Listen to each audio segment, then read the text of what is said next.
Get this. It's Christmas Day. My wife hits me with divorce papers and her whole family starts cheering. They thought they had me beat. Yeah, right. The little gift I had in return ended up taking them for everything. The scent of pine and roasting turkey usually fills me with a sense of peace. Christmas was the one time of year I let myself believe in the perfect family I never had. Growing up in the foster system, the idea of a big, loud, loving family was a fantasy I'd chased my entire life, and for 10 years I thought I'd found it with Amelia. I built us a home in a quiet Connecticut suburb, a monument to the stability I craved. I poured my life into a career at a prestigious Chicago law firm, not just for the money, but to earn my place at their table. Her father's table. This Christmas was supposed to be the pinnacle. The house was decorated to perfection, every light and ornament placed with the same meticulous care I put into my legal arguments. Amelia's family was all there. Her father, Christopher, my senior partner and mentor. Her mother, Sarah, the family's regal matriarch. Her sister, Olivia, and Olivia's husband, Cole. I saw them not as in-laws, but as the pillars of the life I'd constructed. We were just finishing the main course when Amelia, my beautiful, elegant Amelia, cleared her throat. The smile on her face didn't reach her eyes. She slid a thick manila envelope across the polished oak table, stopping it right beside my wine glass. Ethan, darling, there's something we need to discuss. I opened it, my hands feeling strangely numb. Inside, pristine and cold, were divorce papers. The words blurred together, but the intent was brutally clear. She wanted everything: the house, a majority of our assets, and alimony that would cripple me for years. I looked up from the papers, my heart hammering against my ribs, searching for an explanation, a mistake, anything. All I found were the calm, expectant faces of her family.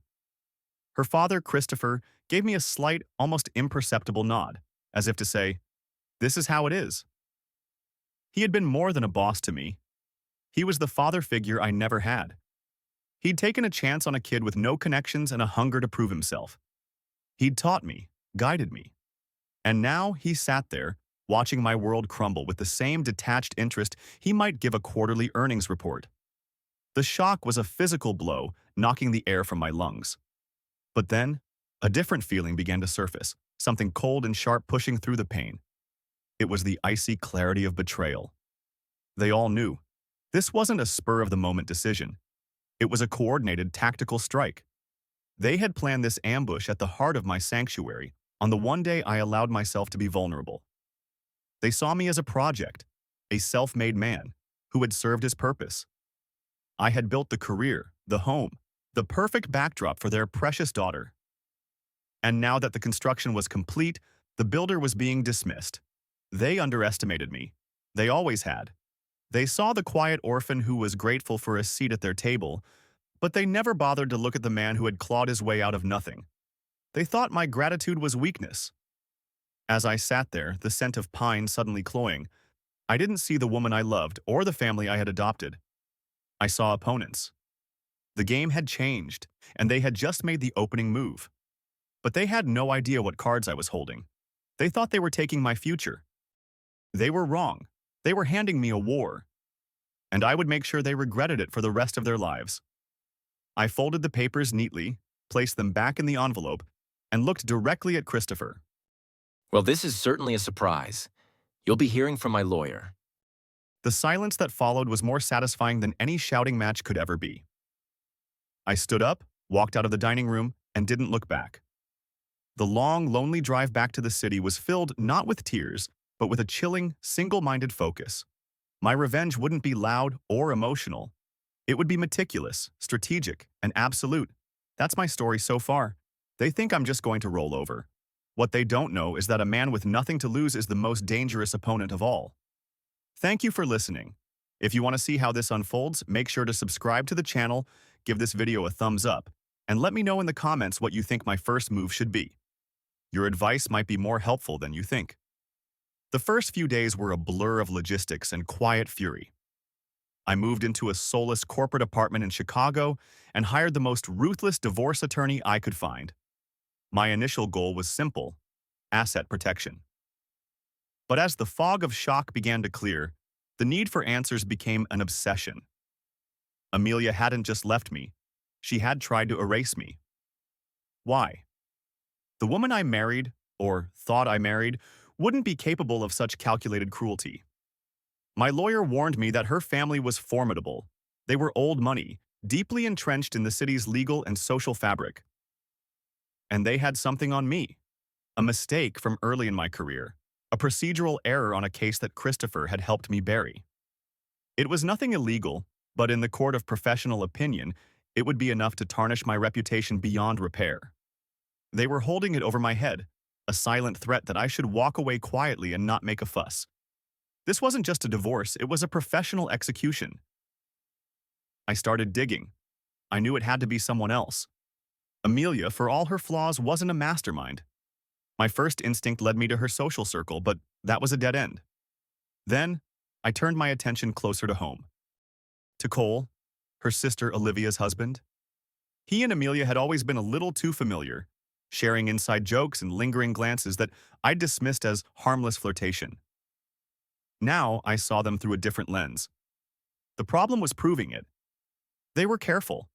I spent weeks combing through old financial statements and phone records, looking for anything: a hotel charge, a secret phone line, a pattern of calls.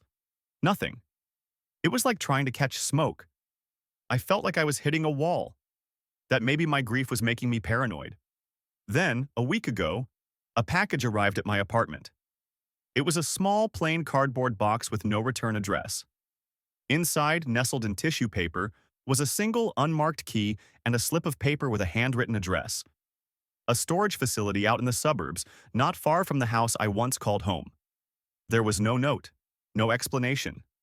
My legal mind screamed at me that this was a trap, a setup. But the part of me that needed the truth, the part that refused to be a victim, couldn't ignore it.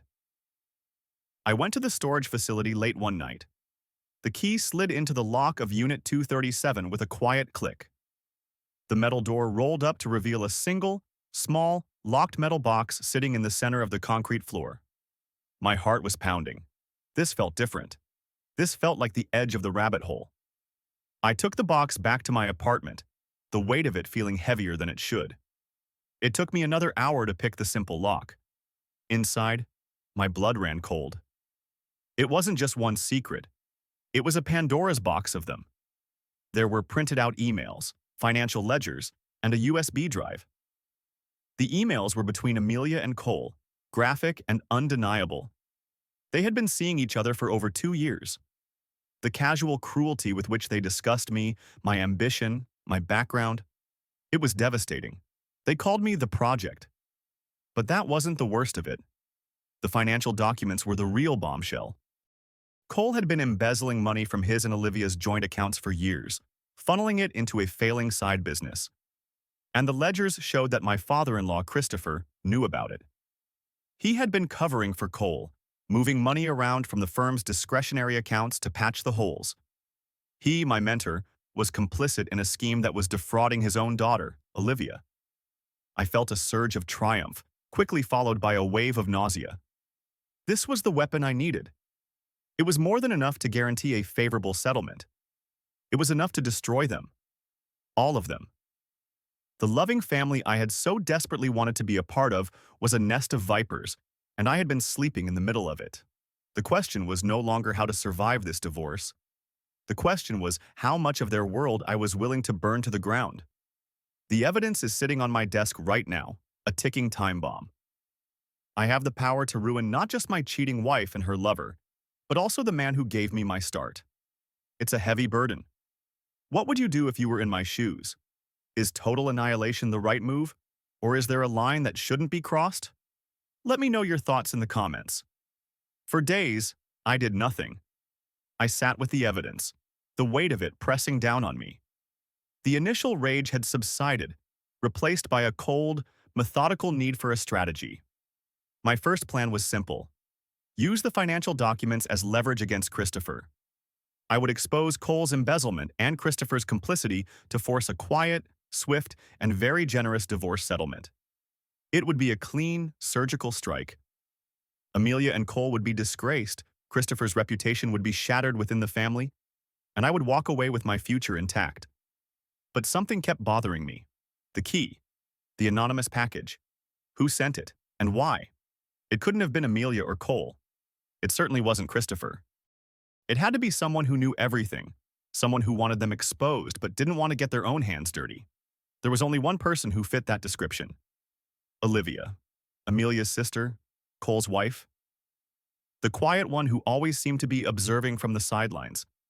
The thought was so outlandish I almost dismissed it. Why would she help me, the outsider?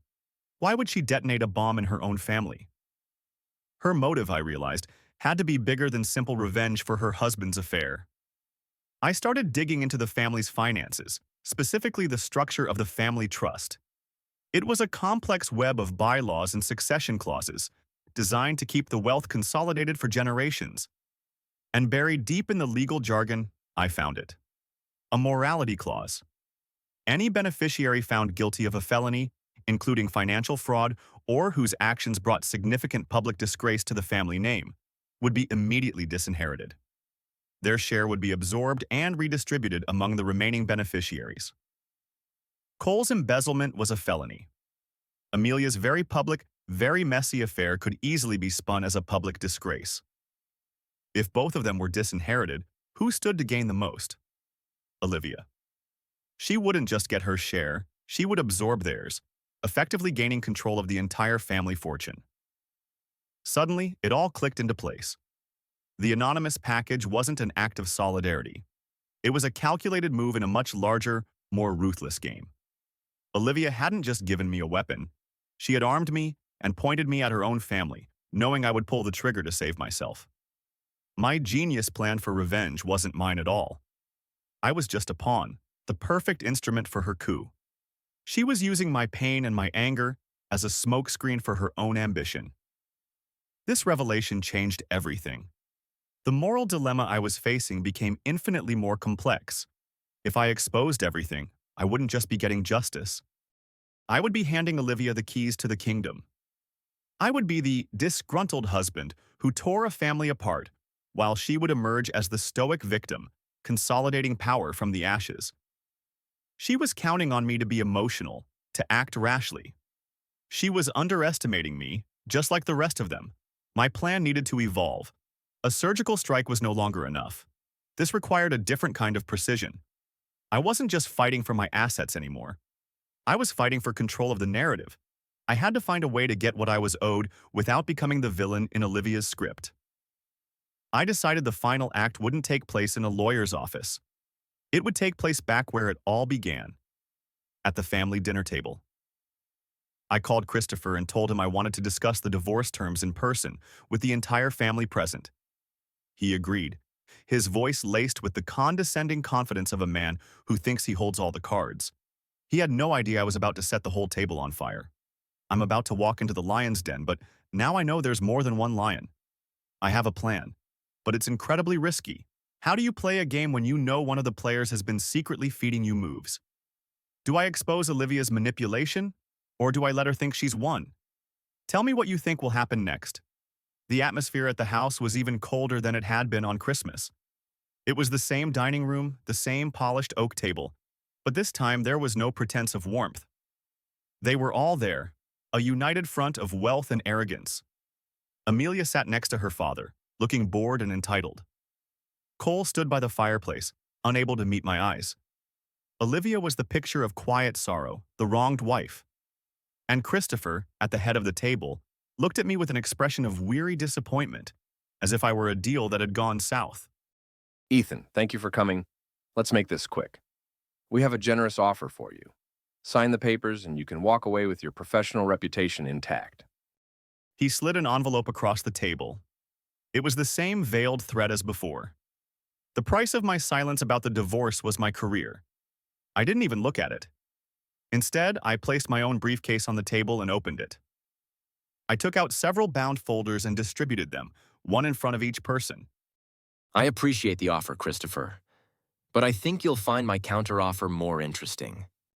The first folder contained printouts of the emails between Amelia and Cole. I watched Amelia's face drain of color as she read her own words, her own casual betrayals laid bare. Cole stared at the pages as if they were venomous snakes. Where did you get this? Are you insane? I ignored her and looked at Christopher. The second folder is for you, Chris. It's a detailed accounting of Cole's little side business, along with bank statements showing transfers from the firm's accounts to cover his losses. The State Bar Association might find that particularly interesting. So would the IRS. Christopher's face went from pale to ghostly white. He opened his mouth to speak, but no words came out. He looked at Cole with a murderous rage. But I wasn't done. I slid the final folder in front of Olivia. And Olivia, this one is special. It contains the trust documents, specifically the morality clause I'm sure you're very familiar with. It also contains the security logs from the storage facility, showing who rented the unit where I found all this information. Your name is right there at the top. For the first time, Olivia's perfect composure cracked. She looked at me, her eyes wide with shock and fury. The victim mask had slipped. The rest of the family stared at her, confusion and dawning horror on their faces. You played a good game, Olivia. A brilliant one, actually. Using me to take out your sister and your husband so you could consolidate control of the trust. It almost worked. The room was silent, save for the sound of my own steady breathing. I finally had what I wanted. I had broken them. Not with shouting or anger, but with the cold, hard truth. I watched them turn on each other, the carefully constructed facade of family loyalty shattering into a million pieces. Accusations flew across the table. Amelia and Cole, Christopher and Olivia, the web of deceit was so tangled they could barely see a way out. This was the moment of choice. I could hand the financial documents to the authorities, sending Cole and possibly Christopher to jail. I could expose Olivia's scheme. I could destroy them all, just as she had intended. But as I looked at their broken, pathetic faces, the fire of my revenge began to cool. Wrecking their lives wouldn't fix mine. It wouldn't erase the 10 years of lies or heal the wound of their betrayal. It would just make me the monster they always thought I was. It would make me a permanent resident of their toxic world. Here's my final offer. I get the house, free and clear. I get half of all marital assets, no questions asked. And I get a signed, legally binding non-disclosure and non-disparagement agreement from every single one of you. You will never mention my name or that old career mistake again. In return, I gestured to the folders on the table. all of this disappears. You can tear each other apart over the trust fund on your own time. I want no part of it. I want out. Christopher, looking 10 years older than he had an hour ago, just nodded. He was a defeated man. He knew I had him, and he knew I was offering him a way out, a chance to save himself, even if it meant sacrificing everyone else. The choice was his. I gave them an ultimatum and left them in the ruins of their own making. It's a dangerous move, leaving them to decide my fate and theirs. Did I make the right call by offering them a deal instead of going for total destruction? What do you think will happen now? Let me know in the comments below. It's been 6 months. The divorce was finalized in record time. Christopher's lawyers, who were once my colleagues, were ruthlessly efficient. They met every one of my demands without argument. The papers were signed, the assets were transferred, and the house in Connecticut is officially mine. I walked through it once after it was all over. The scent of pine was gone, replaced by the sterile smell of an empty house. It didn't feel like a home anymore. It felt like a monument to a lie. I put it on the market the next day. I never heard from any of them directly again, but I heard whispers through the legal grapevine. Christopher announced an early retirement from the firm. I can only assume the threat of exposure was enough to push him out of the life he had built. Cole and Olivia's divorce was, by all accounts, one of the most brutal the city's elite had ever seen. Olivia didn't get the clean coup she had planned. My revealing her manipulation at that final dinner had armed her husband and sister with enough ammunition to drag the fight out, turning it into a mutually assured destruction of reputations. The family trust is likely entangled in litigation that will last for years. Amelia? The last I heard, she was spending time in Europe, trying to find herself, according to a mutual acquaintance. I feel nothing when I think of her now. Not anger, not sadness, just a profound emptiness. The woman I loved never really existed. She was a character in a story I told myself, a story about belonging. I won. By every metric, I achieved a total victory. I protected my career, secured my financial future, and walked away from the wreckage while they were left to sift through the ashes. But it feels like a hollow victory. For 10 years, my driving force was to be accepted by them, to prove I was worthy. My revenge, in the end, was just the final desperate act of a man still seeking their validation, even if it was through their fear and defeat. The real lesson wasn't about the art of war or the sweetness of revenge. It was about the foundation upon which I had built my life. I had tried to graft myself onto a family tree that was rotten from the roots up. My desperation to belong, my fear of being the orphan boy no one wanted, made me blind. I quit the firm in Chicago. Staying there felt wrong, like living in a ghost story. I'm taking some time off, traveling. I'm trying to figure out who Ethan is without the context of Amelia's family or the validation of a prestigious career. It's terrifying. It feels a lot like being that kid in the foster system all over again, unmoored and alone. But this time, it's different. This time, the freedom isn't a curse, it's a choice. I'm no longer building a life to prove something to others. I'm finally starting to build one for myself, on my own foundation, however unsteady it may feel. I don't know what's next, but for the first time in a long time, that feels more like an opportunity than a threat. Thank you all for following my story and for your advice along the way. It's been a dark road, but sharing it has made it a little less lonely. If you enjoyed this story and want to hear more, please subscribe to the channel for new videos every week. Your support means the world. Thank you for watching.